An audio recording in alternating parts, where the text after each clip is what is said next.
Reserve बँकेकडे योग्य प्रमाणात सीआरआर न राखल्यामुळे राज्यातल्या 12 बँकांवर टाच येण्याची शक्यता आहे। यात उत्तर महाराष्ट्रातल्या नाशिक, धुळे, नंदुरबार आणि जळगाव जिल्हा बँकांचा समावेश आहे। तर परभणी, उस्मानाबाद, नांदेड, अमरावती, नागपूर, वर्धा, बुलढाणा आणि कोल्हापूर या बँकांवरही संक्रांत येण्याची शक्यता आहे। या सर्व 12 बँका सीआरआरचा दर राखू शकलेल्या नाहीत। जिल्हा बँकांसाठी रिझर्व्ह बँकेने 9% भांडवल पर्याप्त प्रमाण दर ठरवून दिलाय। या बँकांच्या एनपीए मध्ये वाढ झाल्यामुळे बँकांची आर्थिक स्थिती नाजूक झाली आहे। बँकांना वाचवण्यासाठी सरकारला हजारो कोटी रुपये ओतावे लागतील।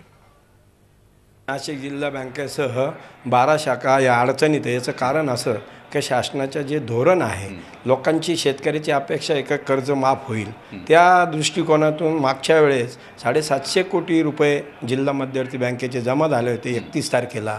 आज आम्हाला जिल्हा बँकेला फक्त 5% वसूल झालेले आहे। त्याच्यामुळे मोठं प्रसंग आणि अडचणीचा प्रसंग निर्माण झालेला आहे जिल्हा बँकेसमोर। SLR मेंटेन करता येईना, त्याच्यानंतर NPA आमचा वाढला आहे।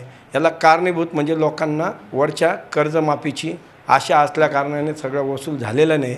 तर सगळ्या बँका धोक्यात जाण्याचं कारण हेच। झी 24 तास रहा एक पाऊल पुढे।